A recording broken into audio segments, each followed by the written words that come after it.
আসসালামু আলাইকুম। ধন্যবাদ রাসেল ভাই। ওয়ালাইকুম সালাম। আমি আফনান বলছি, এসেছি আজিমপুর থেকে। তো রাসেল ভাই, আজকে যে ঘটনাটা আমি শেয়ার করতে চাই, আসলে চোখের ধনের বিষয়টা আমি নিজেও বিশ্বাস করতাম না, জি, কিন্তু এই বিষয়টি আসলে আমার এমন কাছের একজনের কাছ থেকে শোনা, আমি বাধ্য হয়েছি আমি এটা বিশ্বাস করতে। তো আমি জি। সরাসরি ঘটনাতে চলে যাই।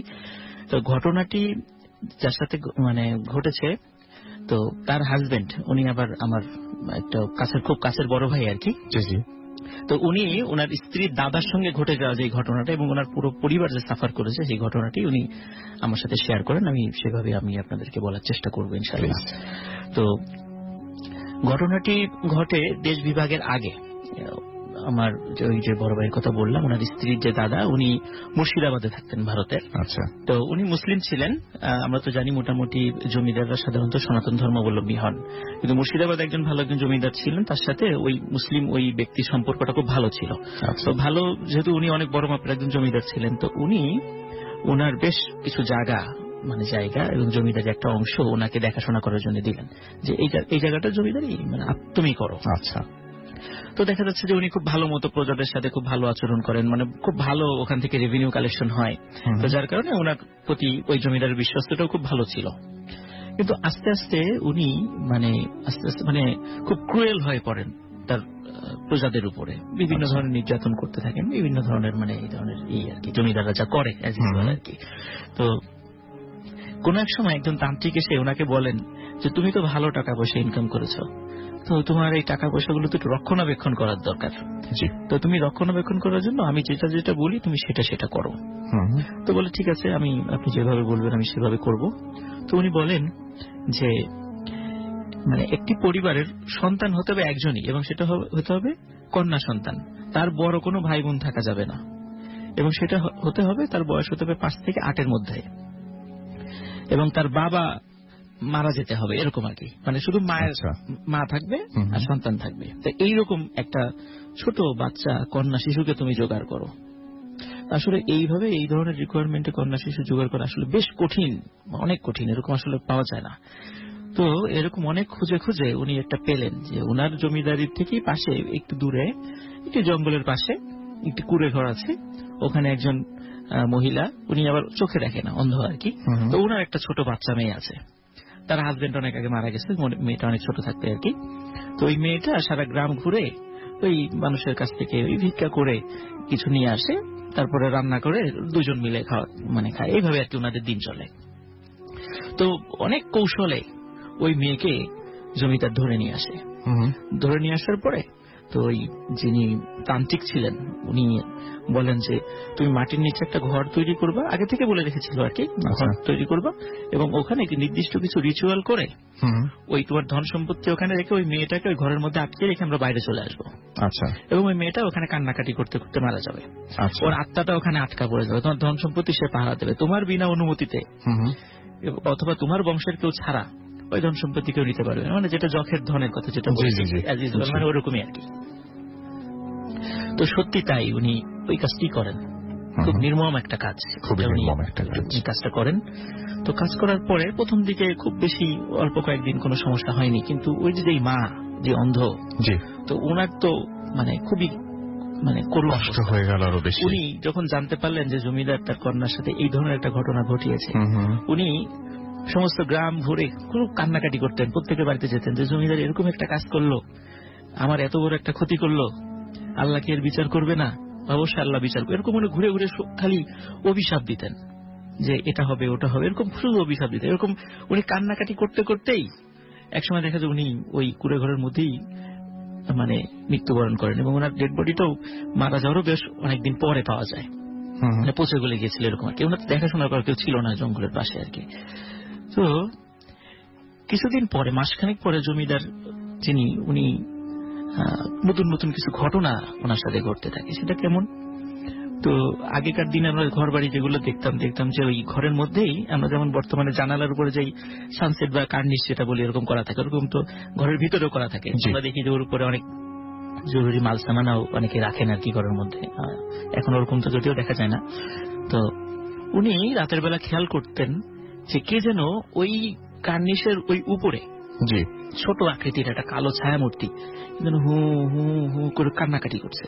আচ্ছা। তো উনি প্রথমে মনে করছে হয়তো স্বপ্ন দেখছেন, ভুল মানে দুঃস্বপ্ন দেখছেন, কিন্তু না, উনি সম্পূর্ণ জাগ্রত অবস্থায় সেটা দেখছেন। যখনই বলতেন কে কে বলার সাথে সাথে কোনো শব্দ না, এরকম হু হু করে কান্নাকাটি হতো। কিন্তু যখন আলো দিতেন, আলো জ্বালাতেন, তখন আবার এটা চলে যেত, তখন কিছু ছিল না। এরকম বেশ কয়েকবার ঘটনা ঘটতে থাকে। উনি প্রথমে মনে করে হয়তো ওনার ভুল হচ্ছে, কোনো ভুল হচ্ছে। এর কিছুদিন পরে কি হলো, উনি আবিষ্কার করলেন ওই ছায়ামূর্তিটি আসলে নিচে নেমে এসেছে। নিচে নেমে এখন তার পায়ের কাছে বসে কান্নাকাটি করে, ওরকম ঠিক একইভাবে হু হু করে কান্নাকাটি করে। তো উনি যখনই আলো জ্বালান তখন আর এটা থাকে না। এবং উনি ওনার মানে উনি বিপত্নিক ছিলেন, এজন্য উনি একাই ঘুমাতেন, যার কারণে উনি ওনার সন্তানদের সাথে সেটা শেয়ার করেন। এই যে এই ব্যাপার, বলে যে এটা কিছু না, এটা বাবা তোমার মনের ভুল হচ্ছে। তো এর মধ্যে কি হয় সেটা হচ্ছে ওনার জমিদারিতে মানে বেশ কিছু সমস্যা সৃষ্টি হয়। যেমন যেই ফসলগুলো যেখান থেকে উনি ভালো রেভিনিউ কালেকশন করতেন, সেটা হঠাৎ করে মানে অদ্ভুত ভাবে সেখানে পোকা লেগে সেটা নষ্ট হয়ে যায়। এবং ওনার ওই জমিদারি অংশে কোনো এক বলতে পারেন যে খুবই একটা মন্দা চলা শুরু করে। তখন কি করে, এই অবস্থায় যখন উনি রেভিনিউ কালেকশন করতে পারছিলেন না, তখন যেই জমিদার ওনাকে জমিদারিটা দিয়েছিলেন, তখন উনি ওটা ওনার কাছ থেকে কেড়ে নিয়ে আরেকজনকে দিয়ে দেন। কারণ ওই জমিদারকেও তো ব্রিটিশদের কাছে একটা রেভিনিউ দিতে হবে, উনি বাধ্য ছিলেন সেটাই করতে। তো ইতিমধ্যে দেশ ভাগ হয়ে যায়। যখন উনি জমিদারি হারিয়ে ফেলেন, তখন উনি খুব একরকম নিশ্চয়ই হয়ে পড়েন আর কি। কারণ ওনার সম্পত্তি তো উনি মনে করছেন জমিদারি দীর্ঘদিন থাকবে, কারণ ওনার সম্পত্তি আবার উনি ওখানে রেখে দিয়েছেন। কিন্তু যখন ওনার জমিদারি চলে যায়, তখন কিন্তু ওই জমিদার ওনাকে আর ওই বাড়িতে থাকতে দেননি, বের করে দিয়ে যায়। সেখানে তো আর ওই সম্পত্তি উদ্ধারের কোনো প্রশ্নই আসে। তখন একরকম শূন্য হাতেই উনি দেশ বিভাগের পরে ওনার মানে ছেলে এবং মেয়েদেরকে নিয়ে উনি চলে আসেন বাংলাদেশে। এবং মানে আমার যে জেলা, আমি তো রাজবাড়ির বাসা, আমার হোম ডিস্ট্রিক্ট রাজবাড়ি, তো রাজবাড়িতে চলে আসেন। রাজবাড়ির একটা উপজেলা, পাংশা উপজেলা যেটা, সেখানে মানে বসবাস শুরু করেন। কিন্তু অদ্ভুত ব্যাপার ওনার সাথে যেটা ঘটতে থাকে সেটা হচ্ছে যে এই যে এরকম পায়ের কাছে বসে থাকা, সেটাও কিন্তু চলতে থাকে। তো উনি একদিন এটা উনি পরিবারের সাথে শেয়ার করতেন যে এই ধরনের ঘটনা ঘটছে, পরিবারের লোকজন ওইভাবে বিশ্বাস করতো না। একদিন উনি পুকুর ঘাটে গোসল করতে যান। গোসল করতে যাওয়ার পরে তো বাড়ির লোকজন অনেকক্ষণ ধরে ওনার কোনো খবর পায় না, যে কি ব্যাপার, অনেকক্ষণ হলো গোসল করতে গেছে, আসছে না কেন। পুকুর ঘাটে খোঁজ নিতে যখন ওনার যান, তখন দেখেন যে ওনার লাশটা ভাসছে পুকুরে। তো উনি তো সাঁতার জানতেন, তো হঠাৎ কিভাবে মারা গেলেন। পুকুরটা অত গভীর না যে উনি ওইভাবে আর কি ডুবে মারা যাবেন।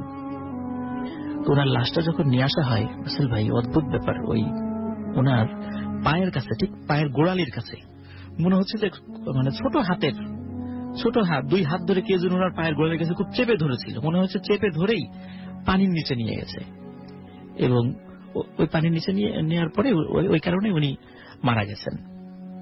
তো ওই যে পায়ের কাছে যেই ওনার পায়ের কাছে হাতের ছাপ, এটা স্পষ্ট ছিল। যারা দেখেছেন আর কি বলছেন যেটা ছোট কোনো বাচ্চার হাতের ছাপের মতো। তো ঘটনা যদি এখানে শেষ হতো তো ভালো হতো। আসলে ঘটনার যেই সূত্রপাতটা অনেকটা মানে তার পরিবারের সাথে যেটা ঘটে সেটা এখন থেকেই শুরু হয় আর কি। উনি তো মারা গেলেন, তো ওনার যারা ছেলে সন্তান ছিল এবং 3 মেয়ে ছিল, ছোট ছোট 3 মেয়ে ছিল। তো এনাদের এই 3 মেয়ের যখনই কেউ বিবাহ উপযোগী মানে এই ধরনের বয়সে যখন পৌঁছায়, অদ্ভুত ভাবে সে সুইসাইড করে। আচ্ছা। এবং তার 3 মেয়েই মানে কোনো কারণ ছাড়া, কোনো ঝগড়াঝাটি ছাড়াই, মানে বিয়ের কথা হয়, হঠাৎ করে দেখা যায় ওনারা গলায় ফাঁস দিয়ে আত্মহত্যা করেছেন। এর কোনো কারণ কেউ বলতে পারেন যে কি কারণে, কি ঝগড়া হয়েছিল, কিছুই না, কিন্তু আত্মহত্যা করেছে। এরপরে যেটা হয় যে এই তিনজন মেয়ে তো মারা গেল, সুইসাইড করলো। ওই ওনার যে ছেলে সন্তানরা ছিল তারাও তো বিয়ে করেছে, তাদেরও সন্তান হয়েছে। দেখা যাচ্ছে ওনাদের যে সন্তানরাও হয়েছে, তাদের ভিতরে কন্যা সন্তান যারা ছিল, এরাও যখন ওই বিবাহ উপযোগী বয়সে পৌঁছায়, বিবাহের কথাবার্তা শুরু হয় বা এরকম কিছু শুরু হয়, তখন তারাও ওই ফাঁস দিয়ে আত্মহত্যা করে। তো এখন দেখা যাচ্ছে যে এরকম চলতেই থাকে। তো ওনার যারা আত্মীয় স্বজন ছিল তারা বেশ ভালো, যারা পরহেজগার ব্যক্তি, ওনাদের সাথে যোগাযোগ করেছিলেন যে আসলে এটা কেন হচ্ছে। তো ওনারা বললেন আসলে এটা অভিশাপের ফল, এটা অভিশাপের কারণে হচ্ছে। তো বলছি এটা অভিশাপ কাটানোর উপায় কি? কিন্তু ওনারা বলছে আপনি আল্লাহর কাছে দোয়া করেন, স্বয়ং আল্লাহ তাআলা এটা সমাধান করতে পারেন। কিন্তু আল্লাহ তাআলা কখন করবেন এটা আল্লাহই ভালো জানেন আর কি। তবে অবশ্যই করবেন, কারণ একজনের অপরাধে তো আরেকজন শাস্তি পাবে না। তো ওনারা এটাও বলে দিলেন যে এটা হবে 7-এর গুণিতক, মানে 1 থেকে 7 পর্যন্ত সবাই মারা যাবে। যদি 8 জনের বিয়ে হয়, তার সন্তানাদি হয়, তার মানে অভিশাপটা কেটে গেছে। আচ্ছা, কিন্তু দেখা যায় 8 জন যখন 8 নম্বর জন ওই পরিবার থেকে মারা গেল কন্যা সন্তান, তার মানে হচ্ছে এটা 14 জন পর্যন্ত যাবে। আচ্ছা, যদি দেখা যায় 14 জন মারা গেছে, 15 জনের বেলায় 15 জনও মানে যদি মারা যায়, তাহলে বুঝতে হবে সেটা 21 জন পর্যন্ত যাবে। এরকম যদি দেখা যায় 22 জনের যদি বিয়ে হয়ে যায় স্বাভাবিকভাবে, তার মানে বুঝতে হবে এটা শেষ। তো আমি যে বড় ভাইয়ের কথা বললাম যে ওনার যে স্ত্রী, উনি হচ্ছেন 29 নাম্বার জন, মানে 28 জনের পরে। আমার বড় ভাই যখন ওই কলেজে পড়তেন তখন ওই ভাবিকে উনি পছন্দ করেন, কিন্তু ভাবিকে যখন বিয়ের প্রস্তাব দেন ওই ভাবি কিছুতেই রাজি হচ্ছিলেন না। তো অনেক মানে রিকোয়েস্ট করার পরে ওই ভাবি তখন বললেন যে ওনাদের পরিবারের সাথে এই একটা ঘটনা আছে, যে উনি 29 নাম্বার, যদি উনি মারা যান অযথা, মানে উনি খুব শঙ্কিত ছিলেন হয়তো উনিও মারা যাবেন স্বাভাবিক। তো মানে অলরেডি 28 জন মারা গিয়েছেন একটা ফ্যামিলির, একটা পরিবারের, এই অভিশাপের কারণে হোক আর যে কারণে হোক আল্লাহ পাক ভালো জানেন, বাট মারা গেছেন। এবং 29 নাম্বার, এবং ঠিক এই বিয়ের আগ দিয়ে আপনি যেটা বলছেন খুব রহস্যজনক ভাবে তারা সুইসাইড করেন। তো ন্যাচারালি তারও অনেক ভয় থাকার কথা, অনেক ভয় থাকে। তবে যে ভাইয়ের কথা বললাম আর কি, আমার এক বড় ভাই, তো উনি বললেন যে যাই হোক হবে, আমি এটা দেখে নিতে চাই। তো অদ্ভুত ব্যাপার যে আল্লাহর অশেষ রহমত, ওনাদের বিয়েটা হয়। এবং বিয়ে হওয়ার পরেও ওনাদের আর্থিক অবস্থা ভালো ছিল। ওনারা স্বামী স্ত্রী উভয় হজ করে আসেন। পরবর্তীতে ওনারা বর্তমানে সৌদি আরবে আছেন, ওনাদের একটা বেবিও হয়েছে, ওনারা খুব ভালো আছেন, এখন অভিশাপটা কেটে গেছে আলহামদুলিল্লাহ। সেটা খুব ভালো একটা খবর, এবং এখনো মানে সেই জন্য এই ঘটনাটা জানতে পারলাম আমরা, আদারওয়াইজ এই ঘটনাটা কেউ বলার মতোই থাকতো না, মানে এটা মর্মান্তিক একটা ঘটনা। মজার বিষয় আসল ভাই, ওই যে বড় ভাইয়ের কথা বললাম যে উনি ওকে বিয়ে করবেন কি করবেন না, এই বিষয়টা কিন্তু আমার সাথে শেয়ার করেছিল।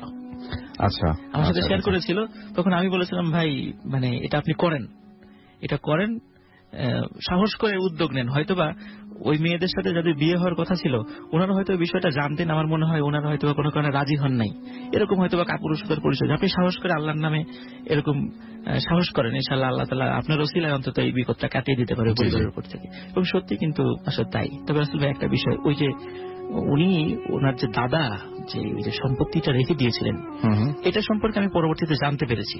সেটা হচ্ছে যে অনেক গ্রামের লোক জানতেন যে ওই পুরাতন ওই জমিদার বাড়িতে ওই সম্পত্তি গেড়ে রাখা হয়েছিল। তো অনেকেই নাকি এটা লোভে পড়ে মানে গিয়েছিলেন সেটা বের করে আনার জন্য। তখন তো অদ্ভুত ব্যাপার হচ্ছে, যেই ওই মাটি ঘোরার চেষ্টা করে তারাই নাকি দেখে মাটি থেকে প্রচুর সাপ বের হয়ে আসছে, সাপ বের হয়ে এসে ওদেরকে ধাওয়া করে, কিন্তু তারা সাপ একটাকেও মারতে পারে না। অদ্ভুত ব্যাপার, মারতে পারে না, বরং বড় ধরনের সাপ তাদেরকে ধাওয়া করে, তারা অনেক দূরে চলে যাওয়ার পর দেখে সাপ কিছু নেই। তো এটা নাকি ঘটেছে ওখানে, আমি শুনেছি ওনাদের কাছ থেকে শুনেছি, সত্য মিথ্যা আমি বলতে পারবো না। তবে যে যখের যে ধন, যেটা আমরা শুনি, যে আসলে আমি বিশ্বাস করতাম না, এই ঘটনা ঘটার পরে যে আসলে যে এই ধরনের অভিশাপ যে মানুষের মানে থাকে, এবং আমার প্রত্যক্ষ করা আর কি কিছু ব্যাপার, এটা আমি আজকে লিসেনারদের সাথে শেয়ার করলাম আর কি আপনার মাধ্যমে। ধন্যবাদ। অনেক ধন্যবাদ আপনাকে, এবং আপনার ঘটনার জন্য আপনাকে অনেক ধন্যবাদ। এবং সত্যি কথা বলতে কি, যে মানুষ সারা জীবন ধরে যেটা অর্জন করেন সেটা আসলে যদি অর্থ বা সম্পদ হয়, এবং সেটার উপর এক ধরনের লোভ বা অনেক কিছু থাকে, আমার কাছে খুব আজব লাগে যে মানে অর্থ এবং সম্পদ, এই দুটো জিনিস, মানে অর্থ সম্পদ যাই বলি না কেন, এটা এমন একটা জিনিস মানুষ সাধারণত বিলিয়ে দিতে চায় না, কিন্তু এই সারা জীবন ধরে সে যে জ্ঞান বা যা কিছু অর্জন করে সেটা বিলিয়ে দিলে কিন্তু আরো বাড়ে, কমে না। তো সম্পদের প্রতি মানুষের এই ধরনের লোভ বা এই ধরনের সবকিছু মানে সংকীর্ণতা যাই বলি না কেন, সেটা থেকে এরকম ধরনের ঘটনাগুলো জন্ম নেয়। এবং 29 নাম্বার যিনি এই বংশের, তার জীবনে পরিবর্তন এসেছিল বলে এই ঘটনাটা আমরা জানলাম। আমাদের এখানে বেশ কিছু SMS রয়েছে।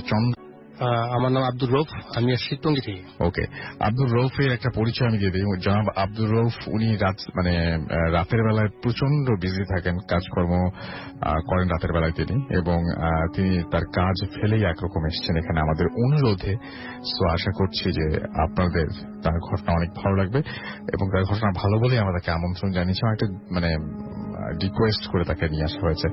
আপনার যেটা ইচ্ছা সেটা থেকে শুরু করেন আপনি। আমার অনেক ছোট সময় যেটা সেটাই বলি। জি। ঘটনাটা শুরু করার আগে তার পারিপার্শ্বিক কিছু বললে বুঝে সুবিধা হবে। আমার ছোটবেলা থেকে অনেক অভ্যাস ছিল প্রচুর ছবি দেখা। প্রতি শুক্রবার দিন ছবি দেখতাম। প্রথম শো কখনো মিস যেত না। তো ক্রমান্বয়ে আস্তে আস্তে যদি প্রথম শো না পেতাম, দ্বিতীয় শো, দ্বিতীয় শো না পেলে তৃতীয় শো, শুক্রবার দিনই ছবিটা দেখে বাসায় আসতাম। তো যাই হোক, কোন এক সময় বাংলাদেশে একটা ছবি হয়েছিল, ছবিটার নাম ছিল বেদিন। তো আমার বাসা ছিল তখন তেজগাঁয়ে, বাড্ডাতে। তো ওখান থেকে আমি গেলাম ফার্মগেটে ছবি দেখার জন্য। ওখানে সুযোগ পেলাম না, ওখান থেকে চলে গেলাম সদরঘাটে একটা সিনেমা হল আছে, নাম হলো রূপমহল। তো ওটাতে গিয়ে লাইন ধরলাম। প্রথম শো পেলাম না, দ্বিতীয় শো পেলাম না, তৃতীয় পেলাম না, এভাবে গিয়ে লাস্ট যেটা টিকিট পেলাম রাত 9টা থেকে 12টা। তো সেটা দেখলাম। দেখার পর মাঝখানে বিদ্যুৎ চলে গেছিল। ছবি শেষ হইতে হইতে প্রায় 1:30 বা 2টার মতো বেজে গেছিল। তো ওখান থেকে বের হইলাম। বের হওয়ার পর কোনো রিক্সা নাই, কোনো কিছু নাই। তো ওখান থেকে বের হইলাম, বের হয়ে আসলাম, হেঁটে যাওয়া শুরু করলাম। তো রূপমহল সিনেমা হল থেকে বের হয়ে সামনে আসলে ভিক্টোরিয়া পার্ক, ভিক্টোরিয়া পার্ক থেকে সামনে আসলে কোর্ট, কোর্ট থেকে একটু সামনে আসলে রাজশাহ বাজার। তো রাজশাহ বাজারের মোড়ে যখন আসলাম, তখন হঠাৎ করে কোথেকে এক পাগল আসলো, এসে আমার সামনে বলতেছে দাঁড়া, তোর পকেটে সিগারেট আছে, ওখান থেকে আমার একটা সিগারেট দে। তো আমি আর কোনো দ্বিধাবোধ করলাম না। তো আমার পকেট থেকে একটা সিগারেট বের করে তাকে দিলাম এবং আগুনটা ধরা দিলাম। ধরা দিয়ে সামান্য হয়তো 50 গজ সামনে গেলাম, একটা রিক্সা পেলাম। তো রিক্সায় চললাম। রিক্সা চড়ে রিক্সাওয়ালার সাথে বিভিন্ন কথা বলতে বলতে আসতেছি। তো আসলাম বিজয়নগর মোড়, বিজয়নগর থেকে কাকরাইল হয়ে শান্তিনগর, শান্তিনগর হয়ে ওই রিক্সাওয়ালা রামপুরা বাজারে এসে বলে আর যাবে না। তো আমার কিছু করার নেই। তো ওকে যতটুকু ভাড়া ওর সাথে চেষ্টা করা হয়েছে ততটুকু তাকে মিটাই দিয়ে রামপুরা বাজার থেকে আমি হেঁটে আসা শুরু করলাম। তখন কিন্তু আপনারা জানেন, যারা অনেক বয়স্ক আছেন তারা হয়তো জানেন, রামপুরা রোডটা তখন নতুন তৈরি করা হয়েছিল, যেটা রামপুরা ব্রিজ থেকে বিশ্ব রোড পর্যন্ত তখন নতুন মাটি ফেলেছিল, লাল মাটি।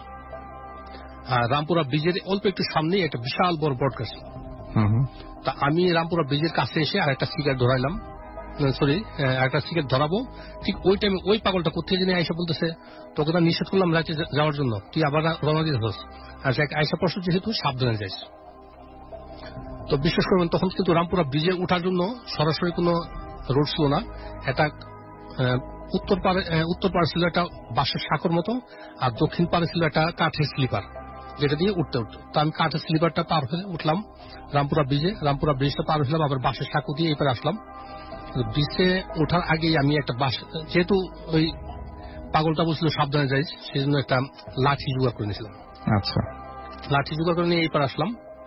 আসার পর সিগারেটটা টানতে টানতে কিছু দূর যাওয়ার পর হঠাৎ করে বৃষ্টি আবার শুরু হলো। বৃষ্টি শুরু হতে আমি দৌড় দিয়ে গিয়ে ওই বট গাছের নিচে দাঁড়ালাম। আচ্ছা, বট গাছের নিচে দাঁড়ানোর পর তো হাতে যে সিগারেটটা ছিল ওটা বৃষ্টির ফোঁটা মনে পড়ছিল, তো ভিজে গেছিল মেবি। তা আমি চেষ্টা করলাম টেনে ওটাকে আবার সজীব করার জন্য। তো যখন একটু সজীব হয় না, তখন ওটাকে ফেলে দিলাম। ফেলে দিয়ে আমি পিছন দিকে তাকায় দেখি অনেকগুলো কুকুর আমাকে ঘেরাও করে ধরছে এবং মুখ দিয়ে গড় গড় গড় গড় আওয়াজ করতেছে। তো আমি কি করলাম, দুয়া দূর যাই জানি ওরে বুকে ফু দিলাম। আর আমরা যে এটা কমন একটা দোয়া পড়ি, লা ইলাহা ইল্লাল্লাহ, এটা পড়ে একটু পড়ি, আর লাঠিটা দিয়ে কুকুরের দিকে, কুকুরকে মারার জন্য। কুকুরগুলো একটু পিছনে যায়, আমি আবার একটু আগাই। এই করতে করতে কিছু দূর যাওয়ার পর হঠাৎ করে কুকুরগুলো ভ্যানিশ হয়ে গেল। তো ভ্যানিশ হয়ে গেল, আর আমি টেনশন করে নেই, আর একটু আগাইলাম। আগানোর পর যেটা এখন যেটা বর্তমানে মেরুল বাড্ডার কাছাকাছি, প্রায় কাছাকাছি এসেছি। ওটা আমি হঠাৎ করে করতে যেন একটা দমকা বাতাস আসলো। দমকা বাতাস এসে আমাকে রাস্তায় ফেলে দিল। আচ্ছা, কাদার মধ্যে আমি টালমাটাল হয়ে পড়ে গেলাম। তো যখন আমার হুশ খুললো, তখন দেখতেছি আমার বুকের মধ্যে কে যেন বসে আছে এবং আমার মাথাটা মাটির মধ্যে, কাদা মাটির মধ্যে দাবানোর চেষ্টা করতেছে। তা আমি অনেক চেষ্টা করতেছি, উঠতে পারছি না। এক সময় আমি তাকে ঘুষি দেওয়ার চেষ্টা করলাম। ঘুষিটা, প্রতিটা ঘুষি মনে হয় যে কোনো একটা তুলার বস্তার মধ্যে গিয়ে লাগতেছে। যতই চেষ্টা করছি, তো ওর সাথে 10 এক পর্যায়ে আমি বেহুশ হয়ে গেছি। আচ্ছা, বেহুশ হয়ে গেছি কখন, সেই সময়টা যে কখন তাও আমি নির্ধারণ করতে পারবো না, বলতে পারবো না। তো সকাল যখন আমার হুশ হয়, তখন আমি দেখি ওই যে জেলেপাড়া যেটা মেরুল ওর কোনার মধ্যে একটা জায়গায় একটা দোকান ছিল, ওই মুদি দোকানের সামনে আমাকে শোয়া রাখছে মানুষ। আমি উঠে দেখলাম অনেক লোকজন জড়ো হয়ে আছে, আমাকে দেখতেছে। তার মধ্যে 2-4 জন পরিচিত ছিল, যেহেতু আমি তখন দক্ষিণ পাড়টা থাকি। তো ওরা জিজ্ঞেস করছিল, কি রে দোস্ত তুই কোথা থেকে আসলি? তো আমি আর কিছু কাউকে কিছু না বলে দ্রুত চলে যাই বাড়ি থেকে। আচ্ছা, এই ছিল আমার ঘটনা। ওকে। আপনার কাছে আরো চমৎকার ঘটনা আছে, সেই ঘটনাগুলো নিয়ে আমরা ফিরে আসবো। একটা ছোট বিরতি নিতে হচ্ছে আমাদেরকে। তারা আসসালামু আলাইকুম লিসেনার্স, আফনান এগেইন। তো এখন যেই ঘটনাটি শেয়ার করতে যাচ্ছি, তো এই ঘটনাটি রাজবাড়ী জেলার বিনোদপুর এলাকায় ঘটে যাওয়া ঘটনা। যারা রাজবাড়ী জেলার লোক যারা শুনছেন তারা হয়তো বা এলাকাটি নাম অবশ্যই জেনে থাকবেন। তো আমি সরাসরি ঘটনাতে চলে যাচ্ছি। ঘটনাটির সময়টা ছিল 1998, যখন 98 যে বন্যার যে সময়টা চলছিল, ওই সময়ের যে ঘটনা। তখন আমি বিনোদপুর একটি মাদ্রাসা রয়েছে, আমি সেই মাদ্রাসারই ছাত্র ছিলাম।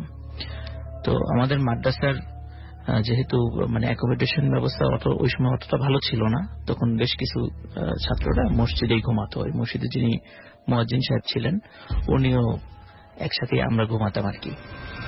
তো একদিন রাত, ওই সময় শীতের সময় ছিল, রাত প্রায় 12টার দিকে হঠাৎ দেখি মসজিদের দরজায় কে যেন নক করছে। বলছে, রেজাউল ভাই, মানে মুয়াজ্জিন সাহেবের নাম ছিল রেজাউল। তো বলছে, রেজাউল ভাই দরজাটা একটু খোলেন। তখন উনি ঘুম থেকে উঠে দরজাটি খুললেন। খোলার পরে দেখলাম তারই পরিচিত লোক, প্রতিবেশী আর কি। তো বললেন, ভাই ওই আমার এক আত্মীয় মারা গেছে, আপনাকে এখন একটু যেতে হবে, লাশটাকে দাফন করতে হবে ভোরের আগেই। তো ভোরের আগে কেন, এত তাড়াহুড়া কেন? বলে, সেটা পরে বলবো, আপনি এখন আমাদের সাথে একটু চলেন। তখন উনি অতটা সাত পাঁচ না ভেবেই উনি শীতের প্রয়োজনীয় কিছু জামা কাপড় সাথে নিয়ে উনি তাদের সাথে গেলেন। তার বাসার থেকে খুবই কাছে, হেঁটে 10 মিনিটের পথ মাত্র। তো ওখানে যাওয়ার পর উনি ওই বাড়িতে, উনি জানতেন যে ওনারা বেশ অনেকগুলো জয়েন্ট ফ্যামিলি আর কি, অনেক পরিবার একসাথে বসবাস করতেন, বিশাল উঠান আর কি, আগে থেকে চিনতেন। ওখানে যাওয়ার পরে উনি দেখলেন যে বাড়িতে একটা লোকও নাই, মানে সবগুলোর দরজা জানালা বন্ধ, এবং উঠানে মাত্র 2-3টি চেয়ার রাখা আছে আর একটা খাটিয়া রাখা আছে। তখন উনি চিন্তা করলেন, যদি কোনো বাড়িতে কোনো লোক মারা যায় তো অনেক লোক থাকার কথা, এখানে একটা লোকও নাই, মাত্র 2-3টি চেয়ার, আর যে আমাকে ডেকে নিয়ে এসেছে সে সহ 2 জন লোক দাঁড়িয়ে আছে সেখানে। উনি দেখে মনে করলেন হয়তোবা কোনো অসৎ উদ্দেশ্যে ওনাকে ডেকে আনা হয়েছে, বা ওনার ক্ষতি করবেন বা ওনাকে মেরে ফেলবেন, এই টাইপের কোনো কারণে ওনাকে ডেকে নিয়ে আসা হয়েছে। এই বলে, এই চিন্তা করে উনি ঘুরে দৌড় দিতে যাবেন, এমন একটা অবস্থা। তো তখন তারা বললেন যে, রেজাউল ভাই আপনি ভয় পেন না, আসলে বাড়ির যত লোকজন ছিল আমরা আসলে সরিয়ে দিয়েছি সঙ্গত কারণে, যেটা আপনি পরে বুঝতে পারবেন। এখন আসেন লাশের কাছে যায়, আপনার ভয়ের কোনো কারণ নেই, আসেন। তখন উনি একটু আশ্বস্ত হলেন। তারপর ভয়ে ভয়ে মন নিয়ে উনি ওই লাশের ঘরে গেলেন, দেখলেন যে লাশ একটি চকির উপরে শোয়ানো আছে, লাশটি একটি কাপড় দিয়ে ঢাকা। তখন বললেন যে, রেজাউল ভাই এই লাশ আপনাকে এখন এটাকে গোসল দিতে হবে, আমাদের গোসলের পানি টানি সবকিছু গরম করা আছে, আপনি আসেন আমরা এটাকে কাজ শুরু করি। তখন যখনই ওই কাপড়টি, লাশের উপরে কাপড়টি উনি সরিয়েছেন, উনি যা দেখেছেন এটা আসলে ভয়ঙ্কর একটা ব্যাপার। উনি দেখলেন লাশের সব ঠিক আছে, কিন্তু মুখটা, চেহারাটা আর আসলে মানুষের মতো নাই, এটা একটা বিশেষ প্রজাতির একটা প্রাণীর মতো হয়ে গেছে। এটা দেখে উনি এত ভয় পেয়েছেন, উনি আল্লাহু আকবার বলে চিৎকার দিয়ে বাসার ঘর থেকে বাইরে বের হয়ে এসেছেন। বললেন যে এই লাশের গোসল দেওয়া আমার পক্ষে সম্ভব নয়। তখন ওই লোকরা বললেন যে আসলে এই কারণেই আমরা বাড়ির যত মহিলা ছিল, বাচ্চা ছিল, তাদেরকে অন্য জায়গায় পাঠিয়ে দিয়েছি, কারণ ওনারা এই লাশ দেখলে খুব ভয় পাবে। এখন যেভাবেই হোক, যদি সকালবেলা লোকজন এরকম শুনে যে একজন মানুষের চেহারা বিকৃত হয়েছে, অনেকে দেখতে আসবে। তো এটা আসলে একজন মানুষের জন্য, সে যত খারাপই হোক, এটা একটা মানুষের জন্য সম্মানজনক নয়। এজন্য আমরা চাই ভোরের আগেই লাশটা দাফন করতে, এজন্য আমাকে সহযোগিতা করেন। তখন উনিও আর কি করা, উনি রাজি হলেন, লাশের গোসল করানো হলো। এবং আপনি যেটা বলছিলেন যে লাশের মুখমণ্ডলটা কেমন ছিল, আর একবার যদি সবাই মুখমণ্ডল একটা বিশেষ প্রাণীটার নাম আমি উল্লেখ করতে চাচ্ছি না।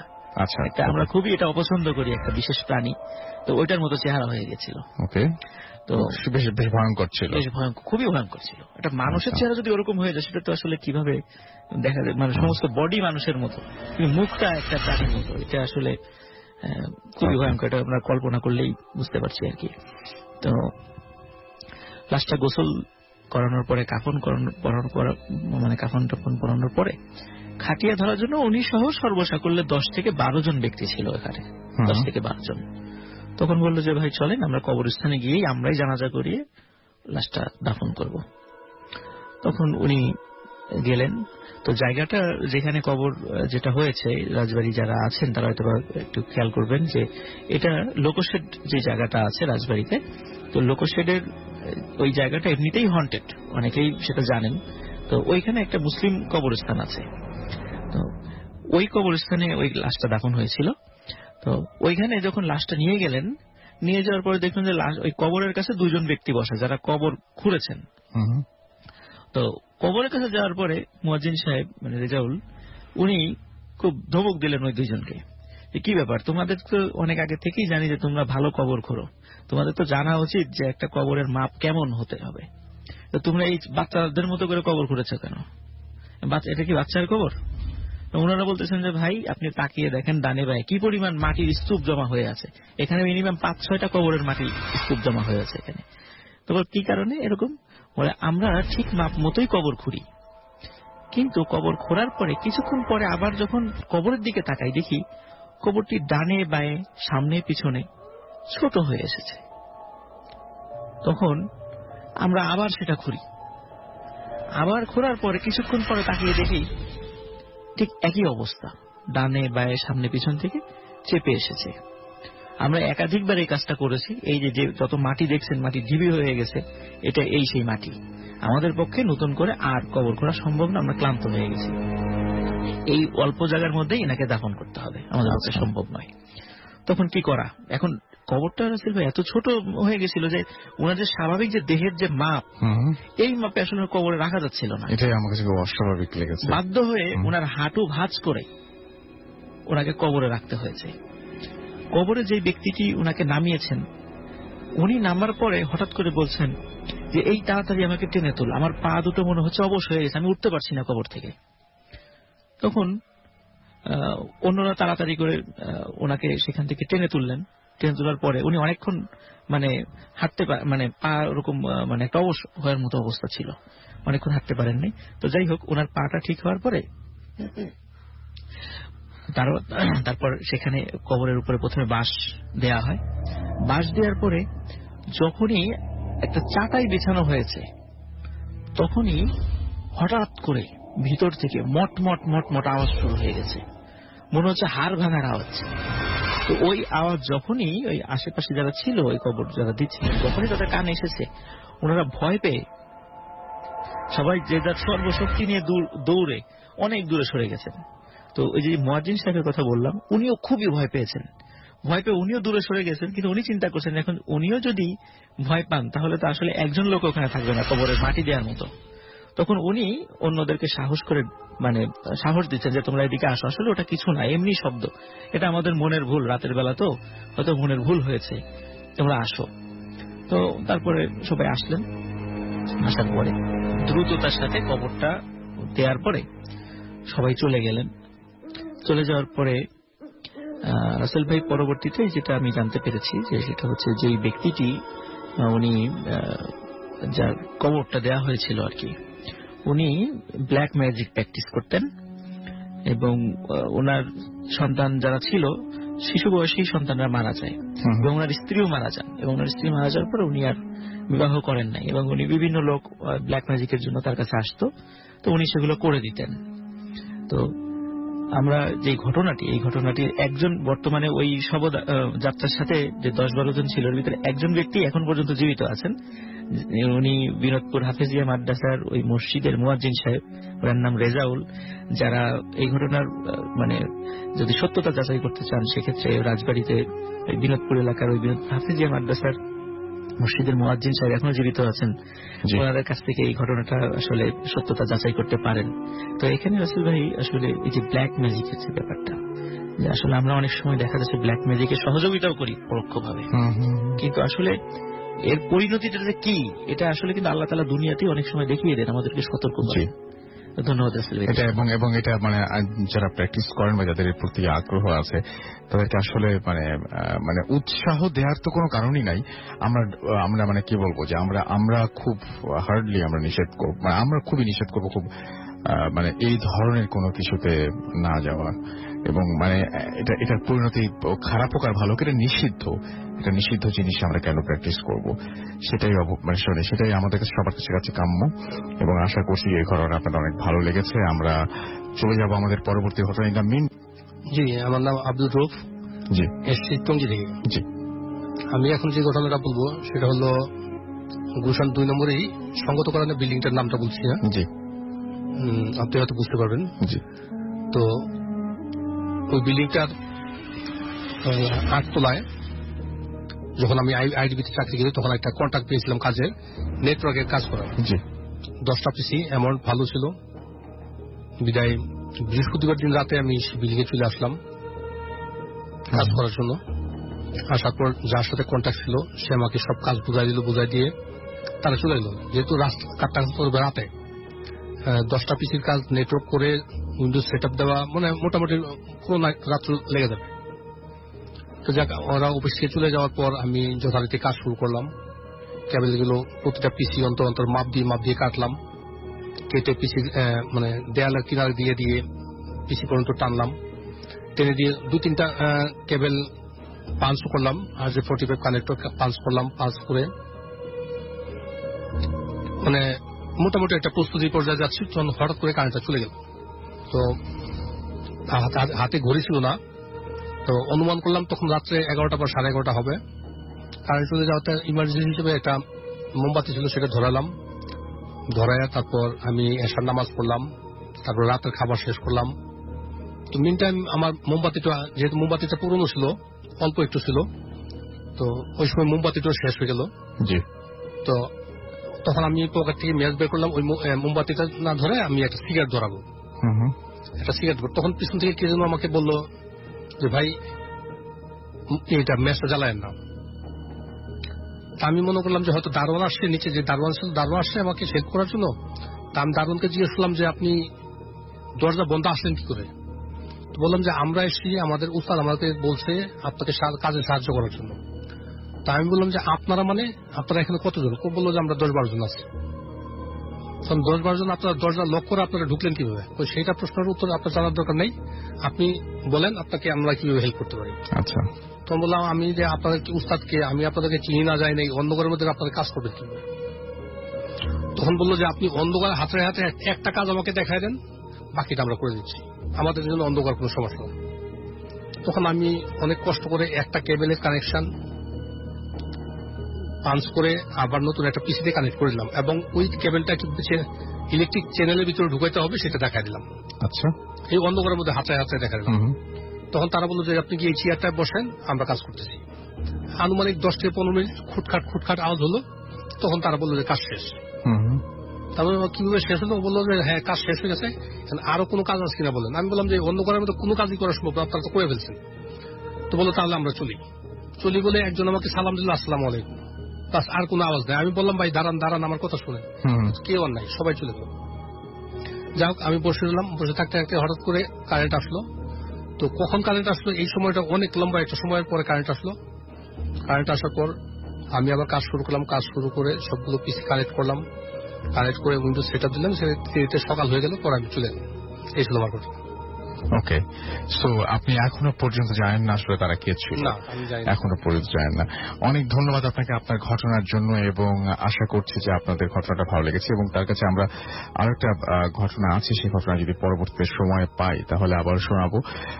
এখন যেটা করব সেটা হচ্ছে একটা ব্যাপার আপনাদেরকে মনে করিয়ে দিতে চাই, সেটা হচ্ছে যে বাংলাদেশের বিভিন্ন জায়গায় এখন যেটা হচ্ছে, মানে আমাদের ভূত এফএম এর অনেক অনেক অনেক অনেক মানে লিসনার হয়তো হয়তো এই মুহূর্তে শুনতে পাচ্ছেন না, কারণ ভয়াবহ বন্যা পরিস্থিতি, এই দুর্যোগের সাথে সামাল দিয়ে হয়তো আজকে রাত্রে ভূত এফএমটা শোনা হচ্ছে না। কয়েক সপ্তাহ ধরেই হয়তো এরকম চলছে। মাসখানেক অবধ থেকেই আমি দেখতে পাচ্ছি যে বাংলাদেশের বিভিন্ন জায়গায় বন্যা পরিস্থিতির অবনতি ঘটছে, এবং আমরা একটা জিনিস আপনাদের কাছে রিকোয়েস্ট করবো, যারা শুনতে পাচ্ছেন, যারা সেই সমস্ত সৌভাগ্যবান যারা শুনতে পাচ্ছেন, ইভেন আমরাও শো করতে পারছি এবং খুব নিশ্চিন্তেই আমরা আছি, তো আপনাদের সবার কাছে রিকোয়েস্ট আমার একটাই, সেটা হচ্ছে যারা যেভাবে পারেন তারা অবশ্যই অবশ্যই অবশ্যই সহযোগিতা করবেন। কারণ আমাদের মানে বেঁচে থাকার চাইতে সবাই মিলে, মানে একা ভালো থাকার চাইতে সবাই মিলে ভালো থাকার মধ্যে অনেক শান্তি এবং অনেক মানে কি বলবো যে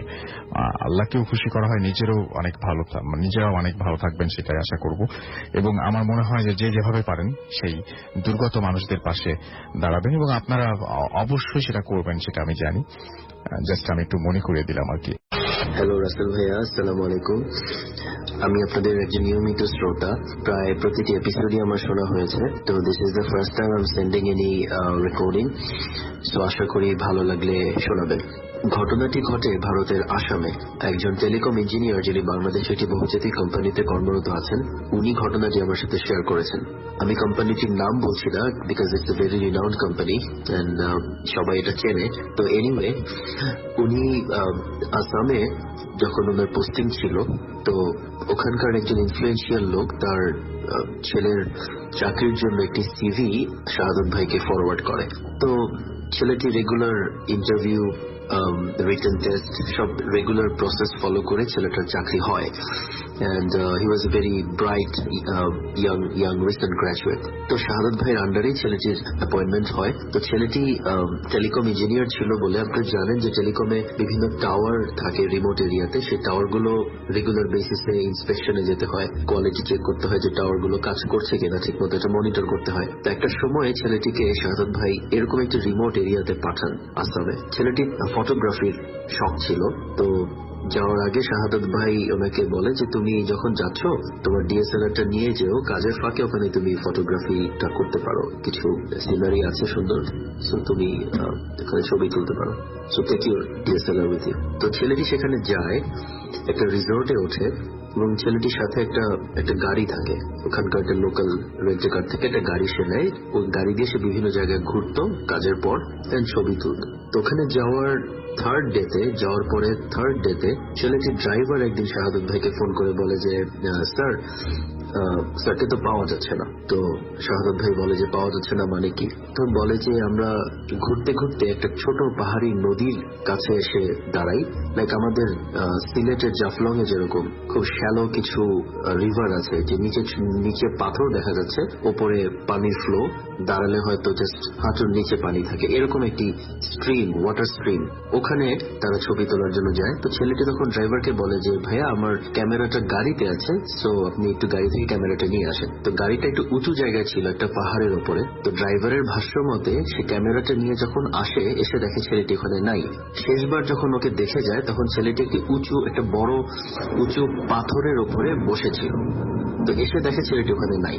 তো শাহাদাত ভাই খুব টেনশনে পড়ে যান, যেহেতু ওনার একটা ইনফ্লুয়েন্সিয়াল পার্সনের ছেলে এবং উনি তাকে ওই রিমোট এরিয়াতে টাওয়ার ইন্সপেকশনের জন্য পাঠিয়েছেন। তো হি বিকেম ভেরি কনসার্ন এবং বলে যে ঠিক আছে তুমি লোকাল লোকজনকে বলো খুঁজে দেখতে, আমি দেখছি কি করা যায়। তো ওই দিন সারাটা দিন, থার্ড ডে সারাটা দিন ওনারা অনেক খোঁজাখুঁজি করে, ছেলেটাকে কোথাও পাওয়া যায় না। পরের দিন শাহাদাত ভাই গাড়ি নিয়ে ওই এরিয়াতে যান, নিজেই চলে যান, গিয়ে উনি নিজে সারাদিন খোঁজাখুঁজি করেন, ছেলেটিকে কোথাও পাওয়া যায়।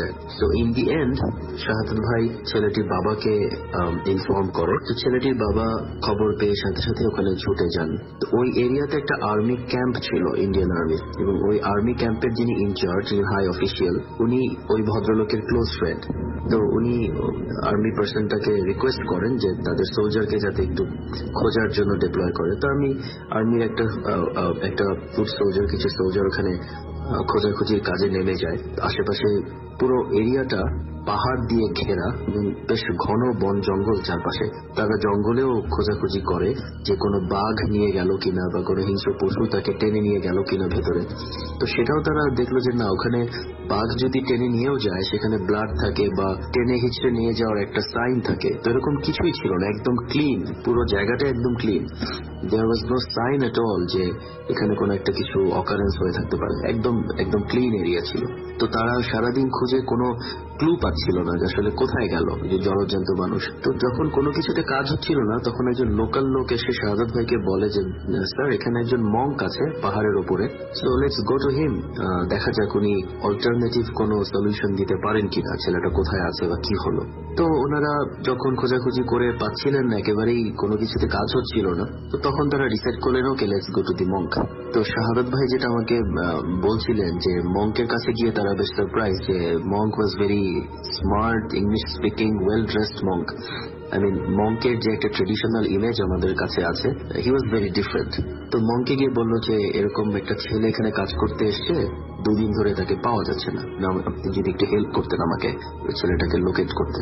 তো মঙ্ক বলে ঠিক আছে আপনারা একটু বসেন। তো এটা বলে কিছুক্ষণ ধ্যান করে তারপর মঙ্ক যেটা বললো যে আমি 3টা জিনিস দেখতে পাচ্ছি, এক হচ্ছে একটা বড় পাথর, একটা পানির ঘূর্ণি, আর মাথাবিহীন দুটো ফিগার। মাথাবিহীন দুটো ফিগার একটা মানুষের কাঁধের ওপরে পা দিয়ে দাঁড়িয়ে আছে, এটুকু আমি দেখতে পাচ্ছি, এর বেশি আমি কিছু দেখতে পাচ্ছি না, বলতেও পারবো না।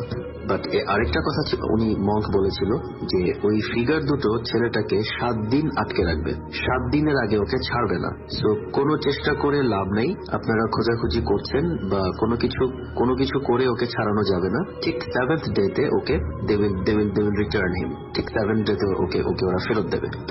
তো এটা শুনে ছেলেটার বাবা বেশ রেগে যান, উনি এসব বিশ্বাস করতেন না। সো মঙ্কে উনি একটু উত্তেজিত হয়ে একটু গালিগালাজও করেন যে সব কি বলছেন, rubbish talks, nonsense and all that, এগুলো কি হয় নাকি আজকাল। তো মঙ্ক বলল যে সেটা আপনাদের ব্যাপার, but this is what I knew, সেটা আপনাকে বললাম। তো ওনারা ফেরার পথে মঙ্ক শাহাদাত ভাইকে ইশারা দিয়ে একটু সাইডে ডেকে নিয়ে বলল যে দেখুন ছেলেটি আসলে আর জীবিত নেই, কথাটা আমি বাবার সামনে বলতে পারিনি, আপনাকে বলছি, আপনারা ওকে আর ফেরত পাবেন না, he is no more. So 7 দিন পরে ওর ডেড বডিটাই আপনারা পাবেন বেসিক্যালি। তো শাহাদাত ভাই ওয়াজ ভেরি লাইক কনফিউজ যে বিশ্বাস করবে কি করবে না। শাহাদাত ভাই basically is a practising Muslim, but উনি এই জিনিসগুলো, এই প্যারানর্মাল জিনিসগুলো উনি ঠিক মানতে পারেন না, বিশ্বাস করেন না, তখন পর্যন্ত করতেন না। বাট এটা শুনে উনি একদম বিউইলডার্ড হয়ে যান যে কি করা উচিত বা কি করব।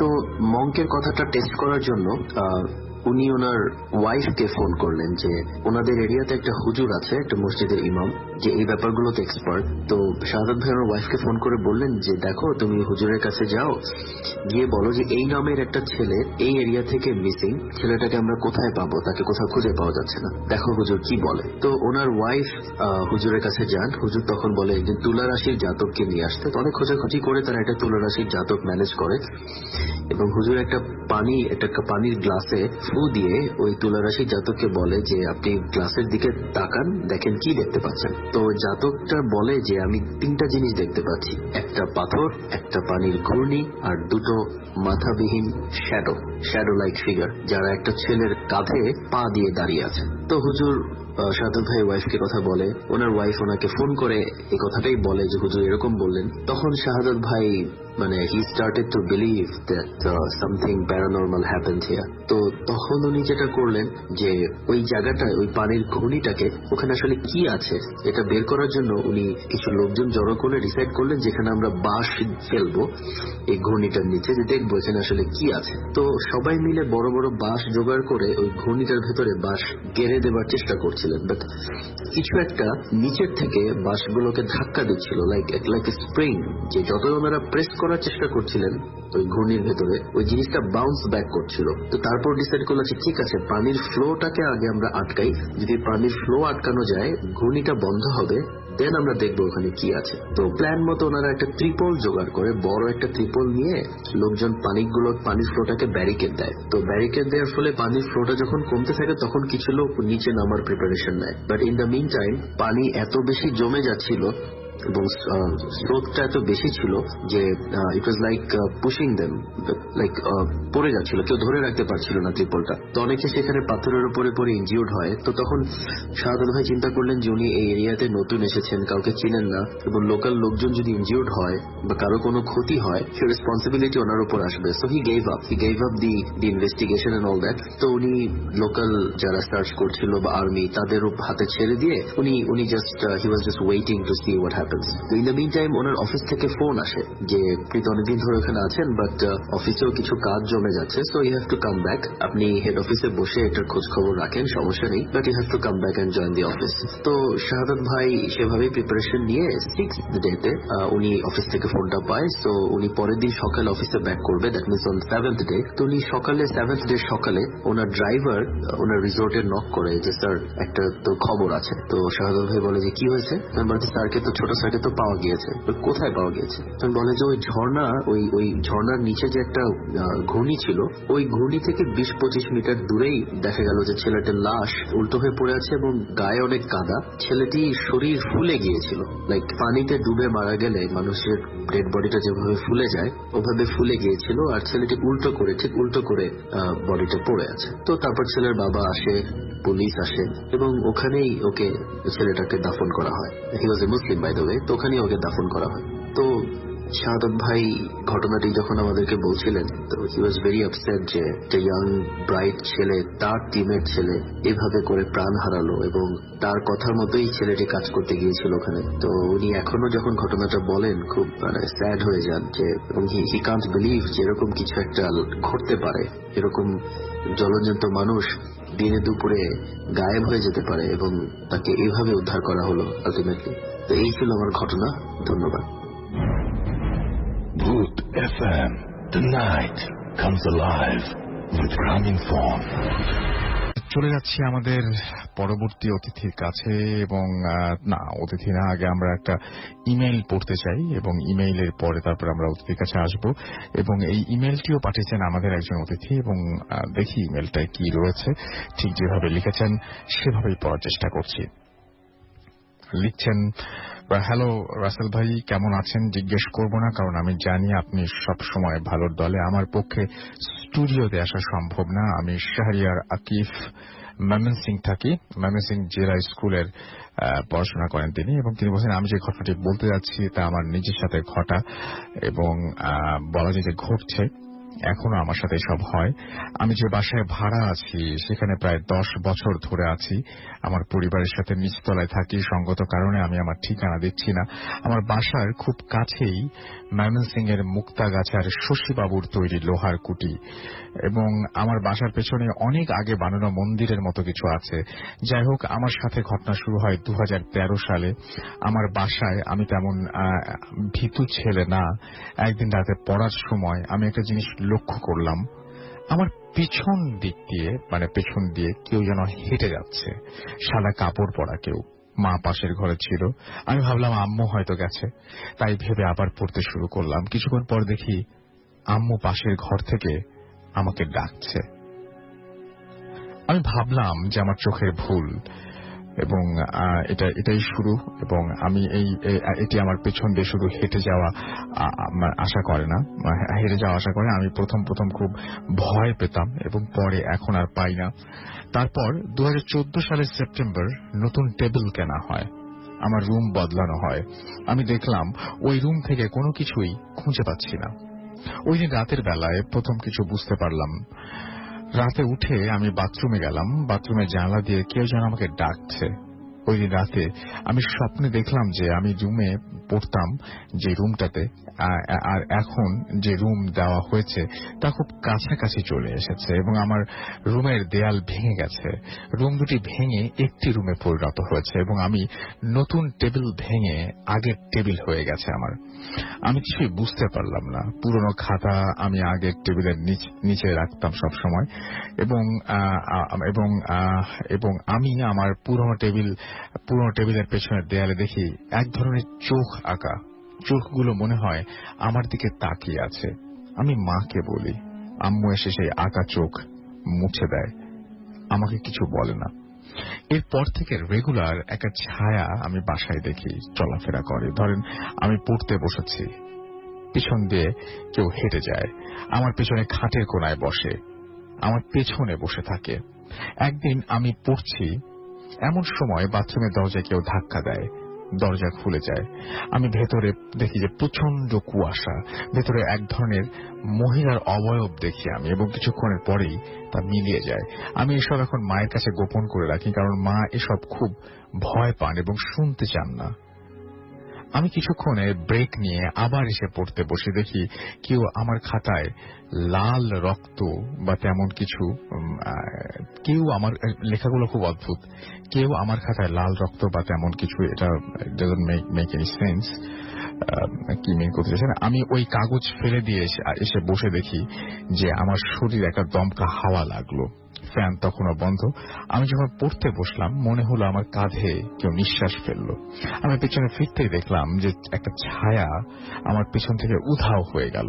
আমি সেদিনের মতো পড়া বাদ দিলাম।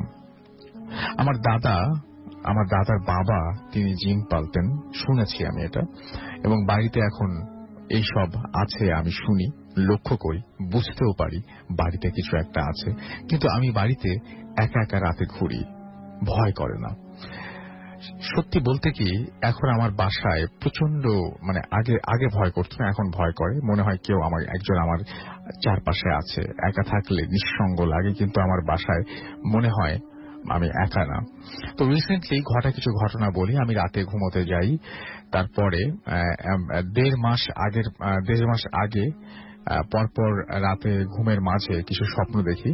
প্রথম রাতে দেখতে পেলাম যে আমি ছোট কাকার সাথে বাসায় এসেছি। আমার কাছে বাসার চাবি, তালা খুলে আমার কাকা ঘরে ঢুকলেন।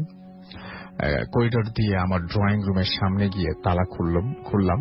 খুলে দেখি একটি মৃত মানুষ, যে পূর্ব দিকে মাথা এবং পশ্চিম দিকে পা দিয়ে আছে, কাঁথা দিয়ে সারা শরীর ঢাকা। সামনে মাথার কাছে একটা ছেলে বসা। আমি দেখলাম ছেলেটা আমি ভেতরে ঢুকলাম, ওই মৃত মানুষটার মুখের কাপড় সরলাম। আমি দেখলাম আমার লাশ, আমার মৃতদেহ পড়ে আছে সেখানে, নাকে কানে তুলো দেওয়া। পাশে যে আরেকটা আমি ছিল তা সেখানে ছিল। আমি স্বপ্ন দেখে আর থাকতে পারলাম না, ঘুম ভেঙে গেল। আমি ফজরের আজান দিয়েছে, আমি স্বপ্নের কোনো ব্যাখ্যা আনতে পারলাম না। আমি স্বপ্ন দেখলাম, আমি ওই স্বপ্নের মাঝে ছিলাম, আমাদের ঘরে পেলাম, এবং শেষে আমার মৃতদেহ। সবচেয়ে বড় বিষয় সেটা হচ্ছে আমি সেখানে একসাথে উপস্থিত কিভাবে, সবগুলো জায়গায় আমি উপস্থিত কিভাবে, আমি আজও জানি না। আমি আম্মুকে বলে যে আমি খারাপ স্বপ্ন দেখেছি, আর কিছুই না।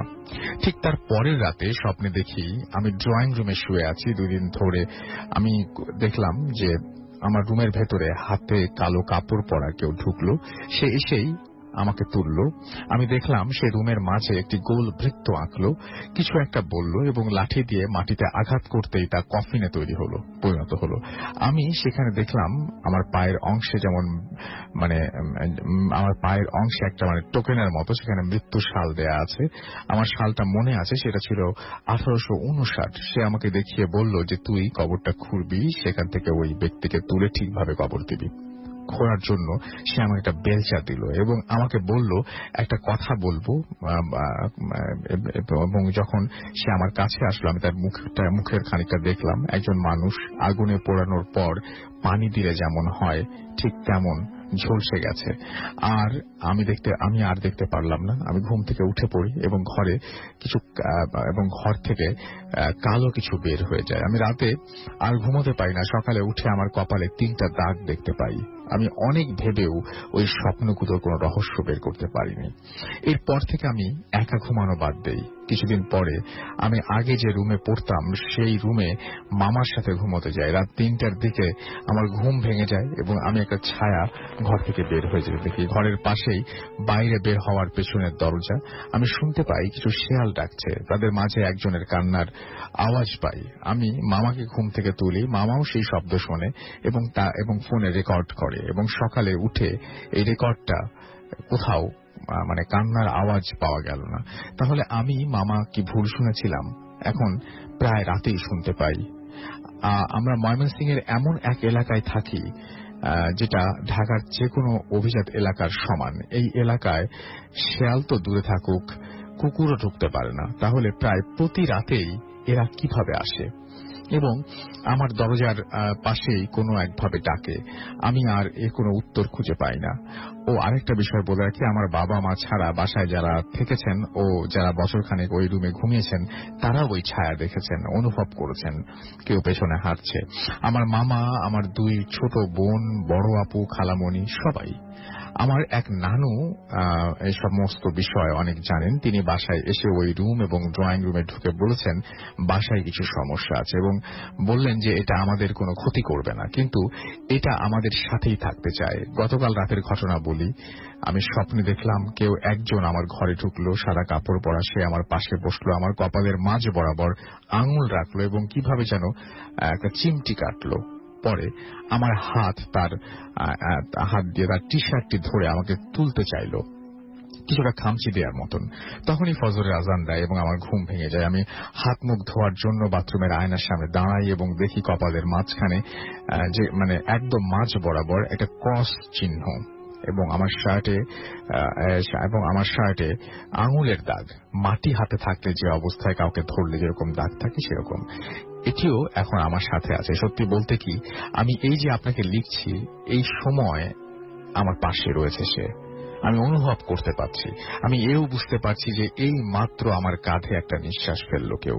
আমি এখন এটাকে প্রায় দেখি এবং এখন আমি পেছনে তাকাতেই আমার ঘরের সবগুলো পর্দা নড়ে উঠল। আমি বুঝতে পারছি না আমার সাথে কেন এমন হচ্ছে, কি চায় এরা আমার কাছে। আমার কাছে সত্যি এর কোনো উত্তর জানা নেই। যদি আপনাদের কারো কাছে এর সমাধান থাকে প্লিজ আমাকে জানাবেন।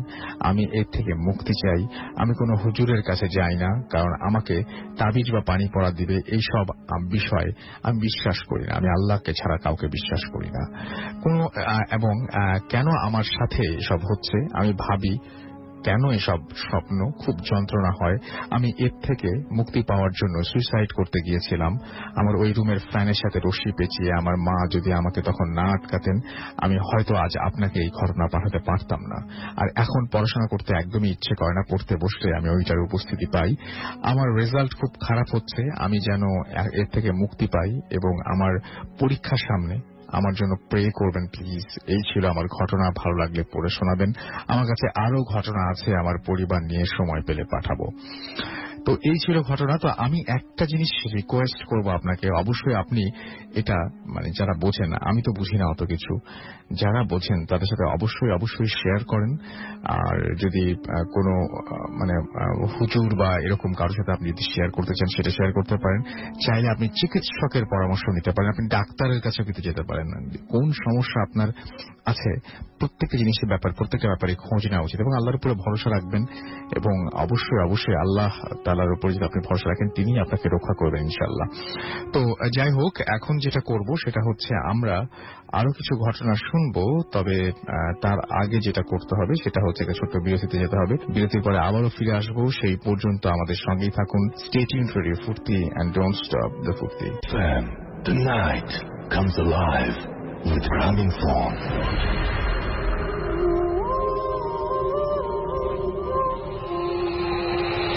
Welcome back. ঘড়িতে সময় এক্স্যাক্টলি রাত 1:24 শুনছেন সবসময় রেডিও ফুর্তি .FM। আমি রাস্তাল আছির সাথে, আমার সাথে রয়েছেন আজকের অতিথিরা এবং এখন যাচ্ছি আমাদের একজন অতিথির কাছে এবং যার কাছে আমরা ঘটনা শুনবো। এবং আপনার নামটা প্লিজ একটু বলবেন, তারপর আপনার ঘটনা যাবো আমরা। হ্যালো লিসনার্স, আমি নোবেল, এসেছি উত্তরা থেকে। শুনি আপনার ঘটনা। আচ্ছা, আমি এসএসসি পরীক্ষা দেওয়ার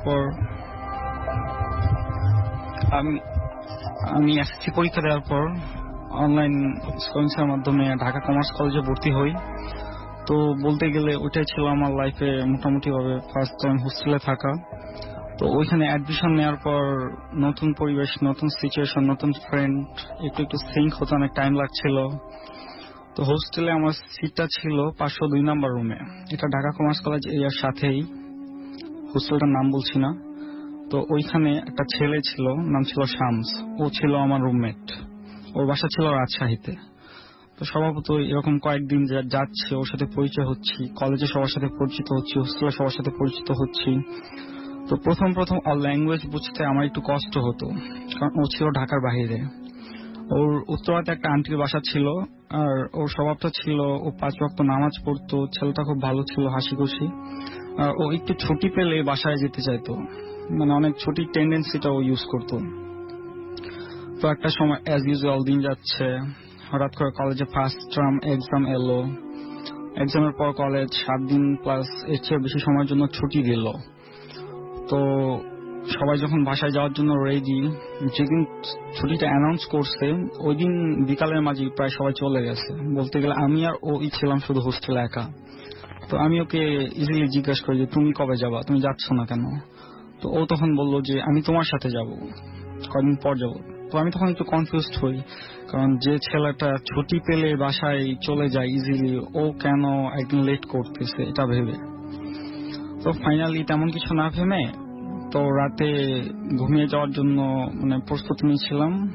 আমি একটা ম্যাচ ছিল ওটা দেখে ঘুমাতে যাই, তো সে দেখেও ঘুমিয়ে গেছে। তো সাডেনলি ঘুমের মাঝে হঠাৎ 1টা বা 1:30টার দিকে আমার ঘুমটা ভেঙে যায়। তো আমি উঠে দেখি যে ও নামাজ পড়তেছে। তো আমি একটা আনইউজুয়াল আবার ও নামাজ পড়তো, ওই জন্য আমি তেমন ভয় বা অস্বাভাবিক কিছু ভাবি না। আমি ভাবছি যে ও হয়তো তাহাজ্জুদের নামাজ পড়তেছে। তো রাসূল ভাই ও যখন নামাজ পড়ছিল তখন ওই নামাজের জায়গাটুকু এত পরিমাণ আলোকিত ছিল, মনে হচ্ছিল মানে কোনো নূর বা ফেরেশতা এই টাইপের মনে হচ্ছিল, মানে অনেক বেশি আলোকিত ছিল, হাইলাইটেড করার মতো ছিল, মানে ওইটাই চোখে পড়ছিল। তো ও জাস্ট নামাজ ছেড়ে একটা হাসি দিয়ে মানে ঘুমানোর জন্য প্রস্তুত নিল। তো আমিও কিছু না ভেবে ঘুমিয়ে পড়লাম। তো সকালবেলা যখন ঘুম ভাঙলো, ব্রেকফাস্টের পর ওর সাথে কথা হলো, ও কিছু বলার আগেই বললো যে আমি বাসায় চলে যাব আজকে এখনই। তখন আমি ওকে জিজ্ঞেস করলাম যে কেন, কি সমস্যা বাসায়, তুমি বললো আমার সাথে যাবা, তো এখন কেন চলে যাচ্ছ? তো ও আর কিছু বললো না, না বলে বেরিয়ে পড়লো, ব্যাগ এন্ড ব্যাগেজ ও যা জিনিস ছিল ও নিয়ে চলে যাবে। তো দেন আমি আর কিছু তেমন ভাবি না, হোস্টেলে বোয়া নাই বা রান্না বান্না ব্যবস্থা নাই, বাহিরে খেতে হয়, ইউজুয়ালটা হচ্ছে বা হয়। তো 2-1 ঘন্টা পর আমি ওকে ফোন দিই জানার জন্য যে ও কতটুকু গিয়েছে বা কত দূর যাচ্ছে বা কিভাবে যাবে এটসেট্রা জানার জন্য।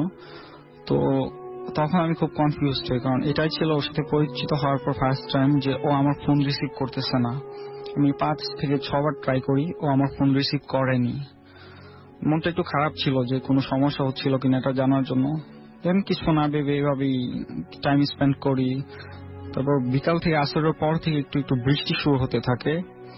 তো এভাবেই কেটে যায়, একটু ঘুমিয়ে পড়েছিলাম। তো সন্ধ্যার সময় উঠে দেখি যে ইলেকট্রিসিটি নেই, মানে বৃষ্টি হচ্ছে বাহিরে, ইলেকট্রিসিটি নেই, পরিবেশটা একটু ভুতুড়ে মনে হতে লাগলো। যাই হোক তেমন কিছু না ভেবে মানে কিভাবে স্বল্পতে কাজগুলো গুছিয়ে নেওয়া যায়, যেহেতু ডিনার করতে হবে বাহিরে বা হোস্টেলে কেউ নেই। তো যখন সিঁড়িতে নামছিলাম তখন জায়গাটা খুব পরিচিত হলো অপরিচিত লাগছিল, সম্পূর্ণ নতুন পরিবেশ, ইলেকট্রিসিটি নেই, বাইরে বৃষ্টি হচ্ছে। তো নেমে কাছেই খুব কাছের একটা হোটেল আছে, ওখান থেকে ডিনার করে তাড়াতাড়ি ফিরি। এই ভুতুড়ে পরিবেশের মধ্যে সিঁড়িতে উঠতে মানে কেমন একটা ভয় লাগছিল। তো রুমে প্রবেশ করলাম, চিরচেনা রুম, তারপর কেমন যেন অপরিচিত মনে হচ্ছিল। রুমে যখন প্রবেশ করি তখন ওর যে শামসের একটা ফটো টানানো ছিল ওর বেডের উপরে। তো ওই ফটোটা চোখে পড়ে। আমি আমার বিছানায় যাই, ডিনারের পর শোয়ার প্রস্তুতি নেই, কিছু কাজ ছিল, ফেসবুক ইউজ করি, ক্ল্যাশ অফ ক্ল্যান্স এটসেট্রা। যখন ঘুমিয়ে পড়বো বিদ্যুতের ঘন চমকানোতে ওর এই ফটোটা আমার চোখে পড়ছিল বারবার, আমি বারবার ভয় পেতে লাগছিলাম। তো কিছু না ভেবে আয়াতুল কুরসিটা ফোনে ছিল, শুনে ঘুমিয়ে পড়তে যায়। এই তো ঘুমানোর সময় হয়ে গেল, ঘুমিয়ে পড়তে যায়। তখন হঠাৎ করেই দেখি যে দরজায় 2টা আওয়াজ হলো, ঠক ঠক এরকম। তখন 10:49 বা 50 এরকম বাজে। তো আমি মনে মনে ডেকার ছিলাম যে আসুক আমি দরজা খুলবো না, কারণ আমি তো জানি হোস্টেলে কেউ নেই। তো এই 3 মিনিট পর সেকেন্ড টাইম দরজা একই রকম শব্দ আসলো, ঠক ঠক। তখন আমি ভাবলাম যে সেকেন্ড ফ্লোরে তো বাড়িওয়ালা আছে, হয়তো বা ওনারা বুঝতে পেরেছে যে আমি একা হোস্টেলে আছি, এজন্য আমাকে দেখতে এসেছে। তো আমি ভয় পেলাম না, অ্যাবনর্মাল কিছু তো হচ্ছে না। আমি নর্মালি গিয়ে দরজাটা খুললাম। তো খোলার পর যেটা দেখি এটা দেখে মানে একটু কনফিউজড হলাম। দেখি যে শামস ভিজা কাপড়ে দাঁড়িয়ে আছে বাহিরে। তো তো আমি ওকে দেখে কিছু না ভেবে প্রশ্ন করলাম, কি ব্যাপার, তুমি হঠাৎ কিছু না বলে চলে গিয়েছো, আবার এখন বৃষ্টি ভেজা রাতে তুমি চলে আসলা, কি হয়েছে, কোনো সমস্যা কিনা? তো ও কোনো কিছু অ্যান্সার দিল না, জাস্ট একদম রাগান্বিত চোখে আমার দিকে তাকিয়েছিল, প্রচুর লাল ছিল ওর চোখগুলো। তো আমি অল্প ভয় পেয়ে যাই। আর সবচেয়ে যেটা ইন্টারেস্টিং ব্যাপার সেটা হচ্ছে রাসেল ভাই, ও যখন রুমে প্রবেশ করে তখন ছিল ঠিক 11:02 এবং ও রুমে প্রবেশ করার সাথে সাথে ওর যে ফটোর ফ্রেমটা ছিল ওটা ভেঙে মাটিতে পড়ে যায় এবং চুরমার হয়ে যায়, বলতে গেলে ওর ফটোর কিচ্ছুই পাওয়া যায় না। তো তখন আমি একটু চিৎকার করি, চিৎকার করার ফলে ও রেগে আগুন হয়ে আবার আমার দিকে তাকায়। তখন আর আমার কিছু মনে নেই, আমার জাস্ট লাস্ট যতটুকু মনে পড়ে যে আমি ওকে দেখেছি যে ওয়াশরুম থেকে ড্রেস চেঞ্জ করে এসেছে। তো আমি শুয়ে পড়ি বা সেন্সলেস হয়ে যাই, ঘুমিয়ে পড়ি। তো সকালে যখন ঘুম থেকে উঠে দেখি শামস নেই, ওর কোনো জামা কাপড় বা কোনো জিনিসপত্র কিছুই নেই। আর সবচেয়ে যেটা আমি ভয় পাই, সকালে উঠে দেখি ও রাতে যে ফটোর ফ্রেমটা ভেঙে পড়েছিল ওই ফ্রেমটা আগের জায়গায় ঠিক একই অবস্থায় টানানো। এটা দেখে আমি জাস্ট কিং কর্তব্য বিমূঢ় হয়ে পড়ি। তো ওকে আমি পুরো 5 তলায় খুঁজি, পাই না, কোনো অ্যান্সার বা কিছু বুঝে ওঠার আগেই আমার ফোনে হঠাৎ করে একটা ফোন চলে আসে। আমি জাস্ট ফোনটা রিসিভ করি, ফোন রিসিভ করে আমি সালাম দেই। উনি সালাম মানে ওধার থেকে সালামের অ্যান্সার না দিয়ে ওধার থেকে আমাকে জিজ্ঞাসা করা হয়, তুমি কি নোবেল? আমি বললাম হ্যাঁ আমি নোবেল। তো আমি জিজ্ঞাসা করলাম আপনি কে? উনি বললো যে আমি শামসের বাবা। তখন আমি সালাম দিলাম, উনি কোনো অ্যান্সার না দিয়ে উনি বললেন যে হামাও করে কেঁদে ফেলে বললেন যে বাবা আমার শামস গতকালকে রোড অ্যাক্সিডেন্টে রাজশাহী মেডিকেল হসপিটালে মারা গেছে। I just got shocked. I even can't believe that something happened with me like that. তখন আমি এই মুহূর্তে আমি কিভাবে ওনাকে বোঝাই যে এসব আমার সাথে হচ্ছিল বা কেন হচ্ছে, আমি পুরাই শক ছিলাম। গার্ডিয়ানকে অনুপ্রেরণা দেওয়ার স্বার্থে আমি এটা ওনাকে বলিনি। যাই হোক, এটা শোনার সাথে সাথে আমি আমার নিজের বাসায় না গিয়ে আমি সরাসরি যে কোনো ভাবে রাজশাহীতে চলে যাই এন্ড ওখানে গিয়ে আমি ওর ডেড বডিটা দেখি, একদিন মানে পর্যালোচনা করি এবং ওর জানাজায় আমি ছিলাম। এত সবকিছুর মাঝে লাস্ট যখন চলে আসার সময় আমি এখনো এটা ওনার গার্জিয়ান বা কাউকে শেয়ার করিনি। যাই হোক, ওনার কোন এক কাজিনের মাধ্যমে আমি ওর ডেথ মেডিকেল সার্টিফিকেটটা দেখতে পাই। আর এটাই ছিল সবচেয়ে মজার আসলে, ওই সার্টিফিকেটে ওনার যে ডেথ টাইমটা ছিল, মৃত্যুর সময়টা, এটা ঠিক রাত 11:02 আর ও ওই দিন রাতে ওই রুমে প্রবেশ করেছিল ঠিক 11:02 এবং ওর ফটোটাও ভেঙে পড়েছিল ঠিক 11:02। এটাই ছিল আমার ঘটনা। ধন্যবাদ আপনাকে আপনার ঘটনার জন্য। আমরা একটা চমৎকার ঘটনা শুনলাম এবং এরপরে আমরা যাব আমাদের পরবর্তী অতিথির কাছে। এভরিওয়ান, আমি মারুফ শুভ, মিরপুর থেকে এসেছি। জি, শুনি আপনার ঘটনা। জি রাসেল ভাই, আমাকে আবার আনার জন্য আপনাকে অনেক ধন্যবাদ। আজকে আপনাদের সাথে আমি যে স্টোরিটা শেয়ার করব সেটা আমার এক ফেসবুক ফ্রেন্ড সুমন চৌধুরীর কাছ থেকে ঘটনাটা শোনা। ঘটনাটা ওনার সাথেই ঘটেছিল। ঘটনাটা শুরু হয়েছিল 2001 সালে। উনি সুমন ভাই তখন নতুন বিয়ে করেছিল। তো উনি তার ওয়াইফকে আনার জন্য তার শ্বশুর বাড়িতে যাবে। তার ওয়াইফের বাসা ছিল নওগাঁয়। তো যেদিন সে যাবে সেদিন সকালবেলা সে ফুটবল খেলেছিল। তো সে স্বাভাবিকভাবে একটু টায়ার্ড হয়ে যায়, বাসায় এসে সে ঘুমিয়ে যায়। দুপুর 2টার দিকে তার ড্রাইভার এসে তাকে কল করে ডাকে, বলে আপনি যাবেন না? সে বলল না, আমি তোমাকে পরে জানাচ্ছি আমি কখন বের হব। পরে সে বিকেলে ঘুম থেকে উঠে তারপর তারা ড্রাইভারকে ডাক দিয়ে তারা রওনা দেয়। শীতের দিন ছিল, যার কারণে খুব জলদি সন্ধ্যা হয়ে যায়। তো সে গাড়ি নিয়ে রওনা দিল ড্রাইভারের সাথে। তো তার শ্বশুর বাড়ি থেকে 20 কিলোমিটার আগেই একটা জায়গা ছিল, যে জায়গায় ওই রোডের মধ্যে ওই একটা হোটেল ছিল। সেই হোটেলে আর কি ওই রোডের মধ্যে ওই হোটেলটাই বেস্ট, ওখানে আর কি নাস্তা টাস্তা করা যায় আর কি। তো সুমন ভাই চিন্তা করলো ওখানে নাস্তাটা করে নিলে ভালো হবে। তো সে এবং তার ড্রাইভার দুজন নামলো, নেমে নাস্তা করলো। তো তার ড্রাইভার ওয়াশরুমে গেল। ওয়াশরুম থেকে সে দেখলো যে সে ডাইরেক্ট ওয়াশরুম থেকে বের হয়ে সে গাড়ির সামনে গিয়ে দাঁড়ালো। তো সুমন ভাই চা খাচ্ছিল। চা খাওয়ার পরে তারপর তার মন চাইলো ড্রাইভ করবে সে। তারপর তার ড্রাইভারকে বললো তুমি পাশে বসো, আমি গাড়িটা ড্রাইভ করি। নর্মালি সে ড্রাইভ করতো না, তার ড্রাইভ করার মন চাইলো, সে ড্রাইভ করা শুরু করলো।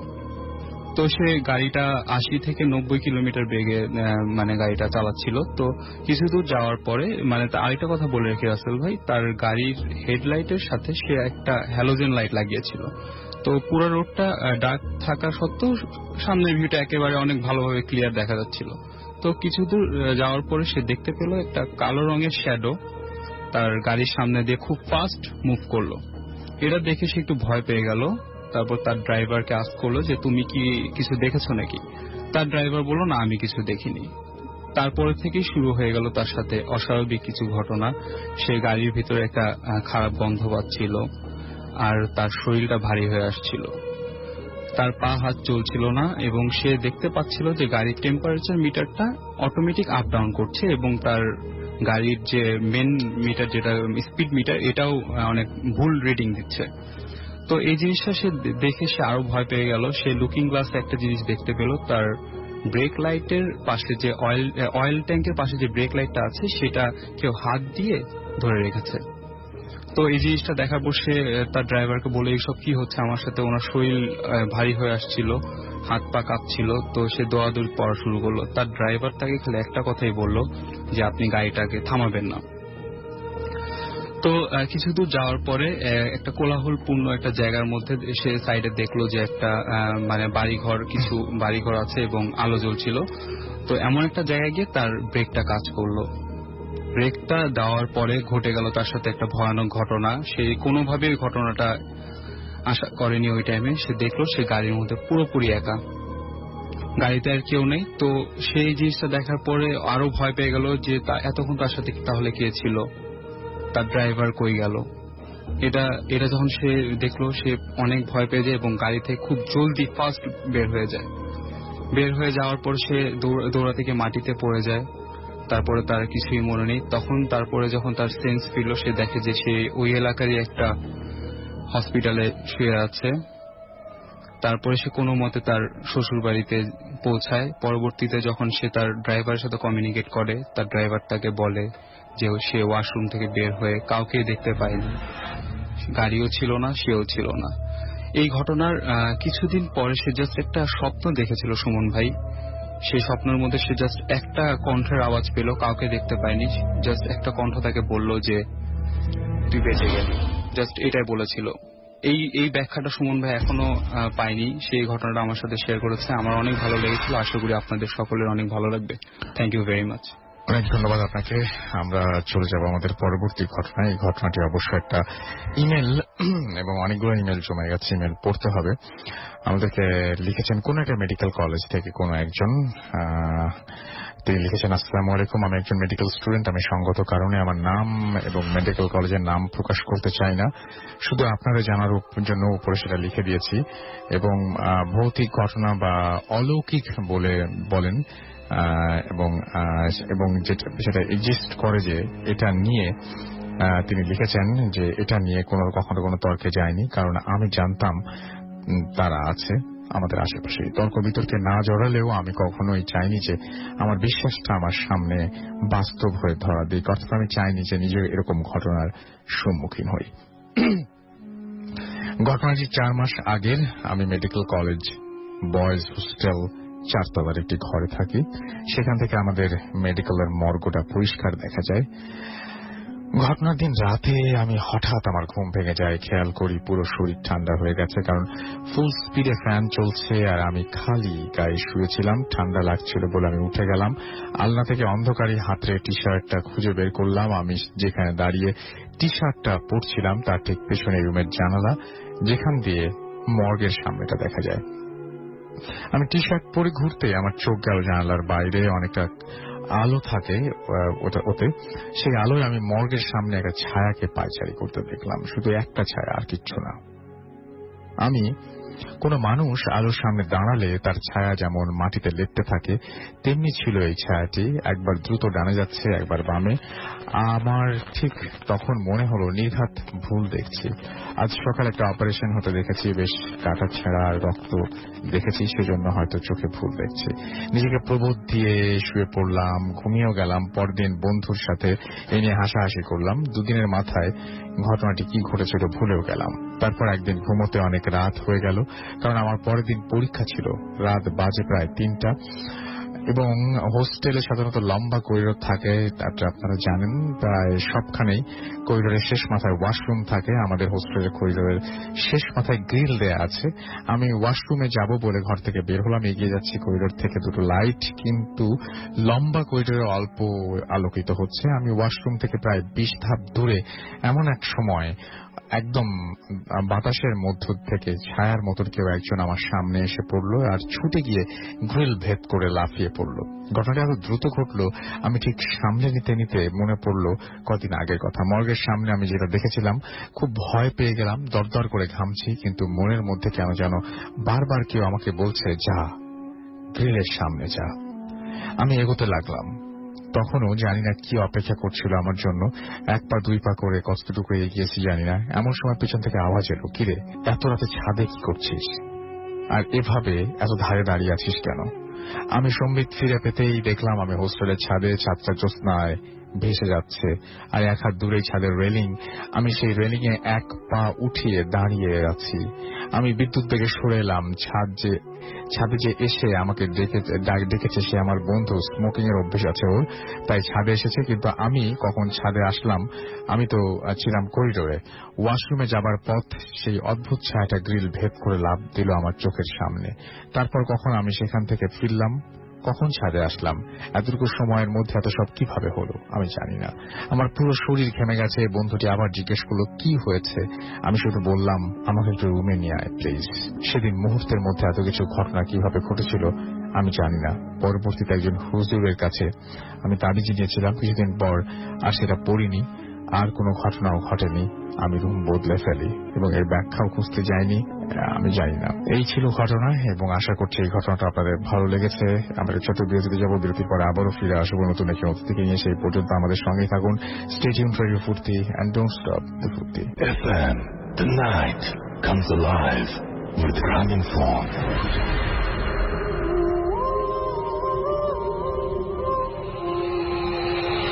Yes, the night comes alive with Gramophone. শুনছেন সবসময় রেডিও ফুর্তি 8.2 FM। আমি রাসেল আছির সাথে। আমাদের হাতের সময় একেবারেই খুব কম। আমি চলে যাচ্ছি আমাদের পরবর্তী অতিথির কাছে। আপনার নামটা একটু প্লিজ বলবেন, আপনি কোথা থেকে এসেছেন সেটা একটু বলুন। মোহাম্মদ ফেরদৌস, আমি মিরপুর 2 নম্বর থেকে এসেছি।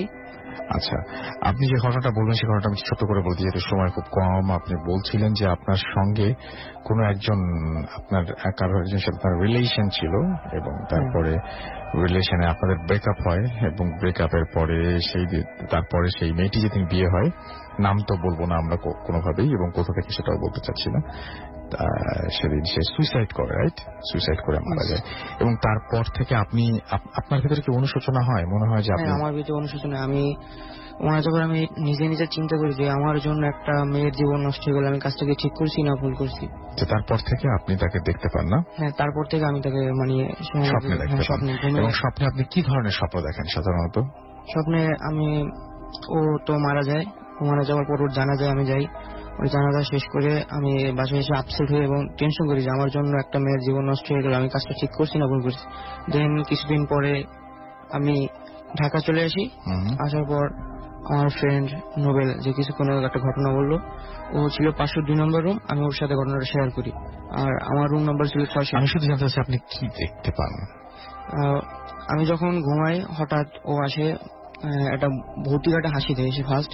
তারপর আমাকে বলে, ফেরদৌস তুমি আমাকে একা রেখে তুমি ঘুমাচ্ছ এত শান্তিতে, এটা তো হতে পারে না, আমি তোমাকে এত শান্তিতে থাকতে দেবো না। দেন আমি ঘুম থেকে জেগে উঠি। তারপর আমি ফার্স্ট দিন খুব ভয় পাওয়ার পর আমি চিৎকার করার পর আমার রুমমেট ঘুম থেকে উঠে বলে, কি হয়েছে তোর? আমি বলি এরকম সমস্যা। বলতেছে তোর মানে রুমে তো কিছুই নেই, তোর মানে ভৌতিক সমস্যা। শুধুমাত্র স্বপ্নই দেখেন নাকি সামনাসামনি দেখতে পান? স্বপ্নও দেখি। শুধু স্বপ্নই দেখেন? আর বিশেষ করে কতদিন পর স্বপ্ন দেখেন? 1 সপ্তাহ 1 মাস কোনো নির্দিষ্ট টাইম নেই। আর বিশেষ করে যে যেদিন ওর বার্থডে থাকে ওদিন আমার প্রতি মানে বেশি ও ক্ষিপ্ত থাকে। আচ্ছা, স্বপ্নে দেখেন, এবং স্বপ্নের পরে কি কোনো কিছু ঘটে আপনার সাথে, বা ভয় পান? শুধু স্বপ্নে দেখে তো ভয় পান ডেফিনেটলি, কিন্তু তারপরে কিছু ঘটে? তারপরে তো আমি অনেক ভীত থাকি, মানে আমার ভিতরে আপসেট কাজ করে, ভয় কাজ করে। দেন আমি বিকেল টাইমে যদি ঘুমাইতে যাই, ওরকম স্বপ্নে আমার সাথে ঘটে। তো ওর বার্থডে হলো 23শে মার্চ 2015 সালে 23শে মার্চ। ও আসে আমি তখন রাত 3টা বাজে। 3টা বাজার পর ও আসে, ফেরদৌস আজকে তো আমার জন্মদিন, তুমি আজকে আমাকে কি গিফট দিবে? আমি বলতেছি তুমি তো বেঁচে নেই, আমি তোমাকে কি গিফট দেবো? বলতেছি কি বলছে বেশি নেই, আমি তো বেঁচে আছি। ও যখন আমাকে এগুলো বলে, তো ওখান আমি তাকিয়ে দেখি যে রাত 3টা বাজে। তারপর আপনি কি সবসময় 3টার দিকে স্বপ্ন দেখেন? হ্যাঁ 3টার দিকে। আপনি কার সাথে শেয়ার করেছেন যে এই ওই যে ঘটনাটা আমার কিভাবে? বন্ধু নোবেলের সাথে। না না, আপনি কোনো হুজুর বা না, ডাক্তার কারোর সাথে না, কারোর আমার সাথে মনে হয় যে আপনার কারোর সাথে শেয়ার করা উচিত, এবং আপনার অবশ্যই যারা বোঝেন, সেটা ডাক্তার হোক আর আপনি সেই চিকিৎসার ব্যাপারেও আপনার খোঁজ নেওয়া উচিত, সেই সাথে যারা বোঝেন তাদের সাথে আপনার শেয়ার করা উচিত। অনেক ধন্যবাদ আপনাকে আপনার স্টুডিওতে আসার জন্য, এবং আপনি মানে এখন তো অনুশোচনা করছেন, বাট আসলে আমি চাই না যে আসলে কেউই কাউকে কষ্ট দিয়ে কারো মানে এরকম মন ভাঙুক বা এরকম কোন একটা সিদ্ধান্ত। অনেকে, আমি একটু আগে একটা ইমেল পড়ছিলাম, যিনি মাঝে মাঝে বিরক্ত হয়ে মনে করেন যে না আমি সুইসাইড করব। এটা কোনো সমাধান না, আসলে এটা সমাধান না, এটার মধ্যে কোনো শান্তি নাই, এটার মধ্যে কোনো শান্তি পাওয়াও যায় না বলে আমি বিশ্বাস করি। বরং আমার মনে হয় যে স্বাভাবিক জীবনে কিভাবে ফিরে আসা যায় সেই চেষ্টাটা করা উচিত। মানুষের হেরে যাওয়া কোনো সময় উচিত না, প্রতিটা মুহূর্তেই মানুষের